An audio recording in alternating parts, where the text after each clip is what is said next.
Really happy to have Ken Tizzard on the podcast. You've got a great resume of Canadian rock and roll, which includes Thornley and the Watchmen, of course. So thanks for being here. Thanks so much for having me. It's always a pleasure to meet like-minded folks when it comes to music and stuff, you know, because, well, as you know, we're not out seeing each other these days. Everything it's been a while. It's going to happen like this. So, yeah, no, it's great to talk to people about music. Yeah, that's kind of what's gotten me through and in doing all this is not going out to see music, but talking to musicians about their music. So I appreciate it. Yeah, and it's been a great time, too, because when you lock the whole world down, suddenly you've got every musician in the world who's bored out of their head. And suddenly you got all these people wanting to do press and all these new podcasters coming out and people that have been doing it for years, of course, as well. But it's just it's a marvelous place for both ends of it right now, I think. For sure. I noticed that there's actually a lot of musicians who have gotten into the live streaming and podcasting and content thing as well, because, you know, who doesn't want to hear musicians talk to each other about it as well? You know, it's a whole there's so much content, really. It's you know, for so long in the internet was all about make content, and now it's just like content overload. There's only so many hours in the day, right? There's so many. If you think about as somebody who's, you know, on my long list of resume articles, I have recently had to add, you know, the content creator tag. And I tell you, as somebody who tries to keep up with, it's not even keeping up with the demand, you know, like if you're in demand and you're keeping up with demand, that's a different thing, because then you've got a control over how it works. But when you're just an artist in the murk with everybody else and you're trying to get your voice heard and get out, you have to put a lot of work into it. And, you know, the work that we used to do was on the road, and now it's here in my studio, which used to be my bedroom. You know, it's a different world completely. And the internet has made it possible. So I love it. Yeah. You got to wonder what we would do, you know, without it. I guess there's always the record collections to fall back on. But do you think that you got into anything? Did you get into this covers record because of would it have happened without COVID, or is that just the mindset that you got into? It would not have happened without COVID. Well, it was the combination of things. Like I said, I started isolating the year before. Yeah. So what happened that you were in? Because you said you were in Ottawa. The podcast is out of Ottawa. So how did that all come together? My wife was diagnosed with MS. I'm pretty open about this story, so I don't mind talking about it. My wife was diagnosed with MS about 7 years ago, and she had a really bad run with it right off the start, and it got very aggressive, and it got to the point where there was no more treatments that were working. And the only thing that we could do to slow down the MS was this thing called a stem cell bone marrow transplant, which is it's a 6 month to a year in the hospital procedure, and then followed by 2 to 3 years recovery. Wow. And we had to move to Ottawa for the first year because it happened at Ottawa General. So she was in Ottawa General from April till September, I guess. And I lived in Ottawa while I was there, and I was at the hospital with her every day. So that was I was out there, and part of, you know, her having all of her bone marrow removed was she had zero immune system, like less than a baby, because, you know, her cells had nothing in them. So she had to have the transplant and regrow all that, which takes a long time. And, you know, the doctors said to us, you know, you know, we have to be very careful of germs and stuff. They said, you know, the only real problem is if there's some strange worldwide pandemic, and boom, sure enough, a year into a recovery. Like, what are the odds, right? I know. That's wild. So we were already into the mode, and I had spent a lot of that last year that I was away in Ottawa writing. I wrote my next record in Ottawa during that time. And while I was writing it, I was very frustrated because I couldn't work with people the way that I wanted to. You know, the Watchmen had a few shows while I was there, and I had to fly out and do those. And that was very challenging because I had to get care for my wife and all this stuff. But I really wanted to discover ways to work. So I found a way to work remotely because I was back and forth to the studio and the house. And this carried with me. And when COVID hit, and suddenly I'm talking to everybody was really scared about this isolation thing. And all my friends and stuff were talking to me because I'd been doing it for a year already. And I realized that it was going to be a really tough transition for people. So I said, online, I started the Whiskey Wednesday thing online as a free Wednesday night, every Wednesday at 8 o'clock for however long I feel like it. I play songs, and the reaction to that, in tune with the timing, was such that I said publicly on Facebook, I'm going to record some cover tunes. If anybody wants to help out, feel free. And this tidal wave happened from people I didn't know to friends of mine that I knew, to people that I'd worked with who I, had a business relationship with. And I ended off with about 70 people all together piecing this album together, of which I think 45 is the exact number at the end, of musicians that ended off, 45 musicians on 13 songs.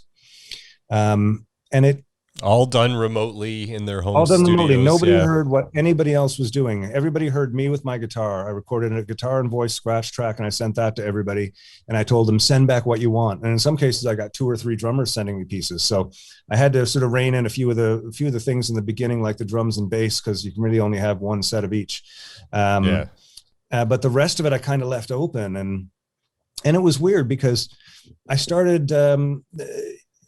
I felt this crazy energy of love from people that, like semi-pros or people that are professionals elsewhere and play music as a hobby, who had committed to doing it. And they were so excited when they started seeing some of the, famous people that were on it. Yeah. And at the same time, some of the people that are on this are professional musicians, and getting any amount of their time is always precious. And they all offered free-heartedly, they wanted to be a part of this, and it was a cool idea. And everybody was into the weird, that we were all going through such a hard time, and what are we going to do? And, oh, here's something I can do. And so everybody just kind of latched onto it. And I was about 6 weeks into production, when I had about 70% of the stuff back, and I was piecing it together. And Mike Turner from Our Lady Peace had reached out to me and asked if I wanted some help mixing. And I said, sure. And he said, well, so you send me everything. So I was piecing together stuff and cutting it all and putting things in place, to where I kind of heard it. And then I was sending it off to him. And we were about, like I say, 6 or 8 weeks in, when my wife, who was still going through her recovery, another side effect that we had been told about but didn't think was going to happen was severe osteoporosis. Oh. And while she was trying to stand up, after just learning how to walk again, and getting out of bed after being in bed for like 8 months, and she was just starting to be able to stand, and her hip exploded. So she had to go in for crazy surgery. And I called Mike Turner. I said, Mike, I said, because my wife had the surgery, and then she was out of the hospital 3 days later, and she was supposed to go to rehab, but because of COVID, all the rehabs were closed. So the doctors sent her home to me. So, with everything she'd been through, now she can't walk. She's in extreme pain. She's on painkillers. She's on all these medications. And I'm right back in that again. And I just called Mike. I said, I don't know if I'm going to be able to finish this, man. I said, I'm too far gone. Like I've got a good 5 months ahead of me of really caring for my wife every day. And he said, listen, he said, you've got most of it done. He said, as everything comes in, you just send it to me. So I continued doing that throughout the summer. And by the fall, I'd gotten everything compiled and sent to him. And then he started sending me mixes. And it was just wild, because I was hearing a record that I'd started, and a record that I'd got kind of totally fleshed out and kind of put into place. And then he just added all these other little sparkly bits, and it was all other people's contributions throughout, and he made it all sound coherent. And I just, it wouldn't have gotten to this point without his expertise. And it was just a fantastic thing. And so we have 13 songs, 45 musicians, all these people working. Nobody is in the same room at the same time. Nobody's hearing what anybody else is doing. It's just the fact that it actually turned into something at the end that you can listen to is amazing. And not only can you listen to it, I'm actually quite proud of it. I think it's a really good recording. I'm very happy with all the performances, and I don't know, I'm delighted. It's a really interesting listen. Even just from the track selection alone, it's pretty eclectic. It covers a lot of ground.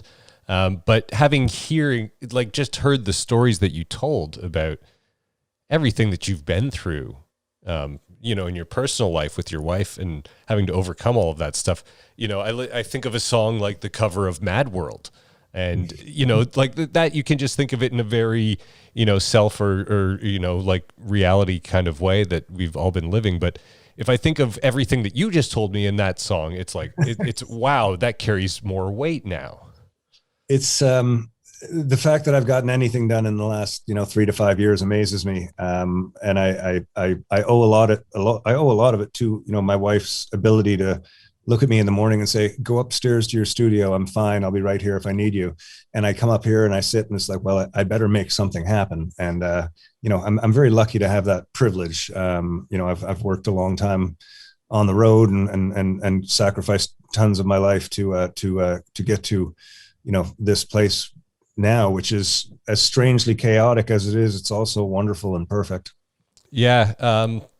It is a tough grind out those years out on the road. You were involved in, the Watchmen throughout the 90s were just playing everywhere. Like it seemed like every festival they were a very active band.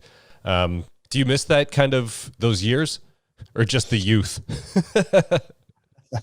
I think back to those years, like as I'm turning 52 tomorrow, actually. Oh, well, happy early birthday. By the time this is published, you'll be 52. Oh, there you go. Okay. Well, so I'm 52 now, folks. All right. You've got exactly 10 years on me then. Oh, there you go. Okay. Yeah, the 20s and 30s with the Watchmen and Thornley, like that, those 2 decades that I lived on the road, I wouldn't trade them for anything. I missed a lot. To live like that. And, when you've got a machine like that on the road, you've got 4 or 5 band members, and then you've got, sort of anywhere from 2 to 8 crew members, including everything from sometimes, sort of sound men to accountants on the road with you. And when everybody's relying on paychecks and stuff, it's not like you can say, I need this weekend off to, go to somebody's birthday party. Like it doesn't work like that. So, yeah. And when you do it for 10 or 20 years, you kind of realize that, I didn't really make any friends in the last 20 years because I've been moving. Like when I was 40 and I kind of started doing things differently and spending more time at home with my wife and kids and started to, for the first time, started to become a part of the community of Campbellford where I live now. It was really strange when I realized that, I was talking to people in friendships that people have met in school and they're still sort of hanging out at the same bar. And, in small towns, like everybody's like that. And I don't have that. I just have a 20-year gap of hotels and tour buses. I can relate to that a little bit from having worked in the radio industry. I grew up in Toronto and then you move all over the place. So those, the people that I grew up with that were like my tight, close friends, you move away from and city to city, town to town. Yeah. That thing. And sure, you meet other people, but you make kind of, you don't have those like root friendships that you had growing up. You're spread out. Finish friendships. That my friend from grade 3 that I've seen at least once a week for every week of my life. Exactly. And I know some people have that, and it's amazing. Yeah. A lot of people have that. But living on the road like I did, you do lose that. And it's but you couldn't buy the lifestyle if you had the money. It's the experience that it allows for are pretty amazing for sure. I remember. Specifically a Watchmen show at the then amphitheater, now the Budweiser stage in Toronto, the Hips in Violet Light tour. Yes. Which to me was right around the time that I think that might've been the last show that I saw in Toronto before I went away for like radio college kind of thing. Okay. And to me that I loved the Violet Light record. And I think what happened was we watched the start of your set and we're like, oh, we need to go get beer. And those lineups were so long. We were sitting there and I'm like, well, if you hear stereo, then it's time to go. Yeah, we better be there, right? But again, I went to that show with like one of my friends, like from that I grew up with and everything. So that's one of those concert memories that I always have. And it's funny you mentioned that particular show because I remember that show. It was a special show for me because we'd been on tour with the Hip for a little bit. That was just we were just into that tour, maybe a couple weeks because I was home when my mom had passed away, but my mom had left me a couple $1,000s, just some money for the kids type of thing. And it was one of those things that was kind of like, okay, well, I'm going to buy something that I've always wanted. And there was that bass that I played that day, that modulus bass. I bought that the day before that show, and that was the first time I played it on stage, was that day. And it was one that I'd gotten from my mom and stuff. And that was kind of neat. But also years later, when I moved to Campbellford, I had a pedal steel trio called Ken Tizzard with Bad Intent. I played pedal steel through a distorted amp, and I had a bass player and a drummer. That's a great sound, by the way. Oh, it was a lot of fun. A lot of fun. It's a cool sound. It's like a train on steroids. And after playing with the drummer for a while, he pulls out his phone one day and he says, "Look at this," and it's a picture of me from that show. And I knew it because the shirt that I was wearing and the bass that I was playing, that's the only time that combination happened. There's a story behind that. But anyways, I knew it was that show. And he was standing like first row right in front of me. And that was the first time he'd ever seen me. And now like 20 years later, he's playing in a band with me. So, oh, that's cool. Yeah. The C&E shows were always interesting because, a town like Toronto and people who have similar interests, you kind of run into people over time. So I've met a lot of people who were at that show. I'm glad that I brought that one up then, because I didn't plan to. We just got talking and it popped into my head. So I'm glad it did. Yeah, yeah. What was it like touring with the Hip then? Do you still talk to those guys at all? Well, it's the Hip were, the Hip were a band established, firmly before the Watchmen, and our relationship was bonded in a lot of ways. One of them being Jake Gold as a common manager, and Shelley, who took care of both bands as the liaison between bands and Jake for most of it. And sharing such a network like that, we had common opportunities and time schedules, so playing together happened a lot. I think the guys in the Hip liked us. I know that I always liked them. So when I'd kind of stepped into the role of, I'm now playing in a band that's opening for the Hip, and I'm now, backstage with the Hip, and I'm now sitting with Gordon having a beer, and like these were kind of my musical idols. Like I hadn't grown up with these people. Like they were famous before I met them. They were somebody that I listened to and, like a fan. But at the same time, they were just everything was really natural and really cool. And it just stayed like that. I never really got close to any of them. I did spend some time with Johnny. We hung out outside of the tours, and I kept in touch with him and Billy Ray, who was a big part of the show. He was their everything guy. I just reached out to him the other day, so I'm still kind of touched into their camp. But it was the weirdest thing for me because I had so much respect for them, and I knew how much they needed to value their space. They were working so much harder than I was, and I knew how hard it was for me to maintain a family life and be on the road, and they were all doing that. And it's just like I didn't feel like knocking on the bus and saying, "Hey, you guys want to get high?" It was that. For me, I was like, no, if I happen to catch them in the parking lot and somebody's smoking a joint and we talk for 10 minutes, that's cool. But I just had a real respect for them, but they were always super, super nice. Their crew was amazing. Well, backstage and that mindset that they had, that everybody shared, no whiners, be happy. It was just like, yeah, it was just so fucking cool. It's a great place to be. I know that, I asked because it seemed that they were so good to other Canadian bands and were able to shine the spotlight, like the Live Between Us album where, it starts off, we're all richer for having heard the Rio Statics. That might have been the first time a lot of people had heard of the Rio Statics, and right. How they took the Arkells under their wing, like when the Arkells were just getting started out too. So, they always had that, almost like Big Brother kind of camaraderie with other Canadian bands. I felt. Well, absolutely. I mean, they are the, for my generation and probably the generation ahead and behind me anyways, the Tragically Hip will be the iconic Canadian band. And I think historically, because of the way that they adapted Canadian culture and reflected it back to us, same way that Ron Hines and the Wonderful Graham Band did to Newfoundlanders with their culture. When you do that, you also gain a place in history, not just as a band with a pop song that was like, number one for however many weeks, but which there was enough of in the 90s for sure. Yeah. Yeah, there's so much stuff that politically and just sort of just the way Canadians see themselves and being proud of being Canadian and all this stuff, they embodied that in a way that I haven't seen anybody else really do. Not to get embraced on the same level as they do, anyways. Yeah, it seems like they were able to unite just such a wide range of people. Like you would see, people that had their grandparents were like still like the hip, and the grandkids did too. And I don't think there's a lot of bands that you can say that about.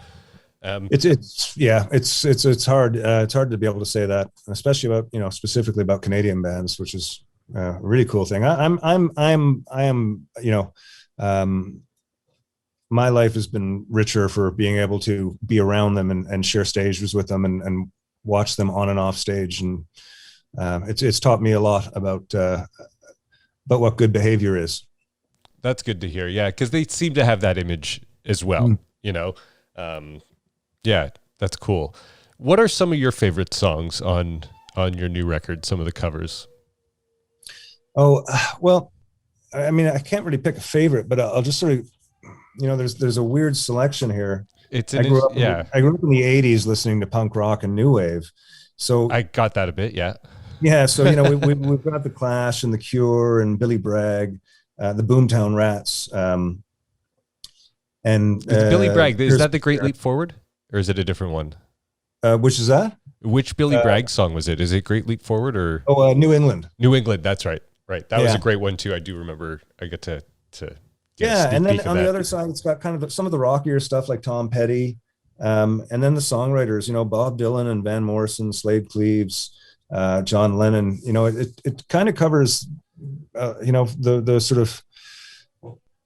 I don't know, the stuff that interests me, I guess, and a lot of the music that impacted me at that time of life, those sort of couple of gap of teenage years where music makes that time stamp on you. And no matter what you hear for the rest of your life, you always go, even if you really enjoy it, you're going to go, yeah, this reminds me of, Yeah. Yeah.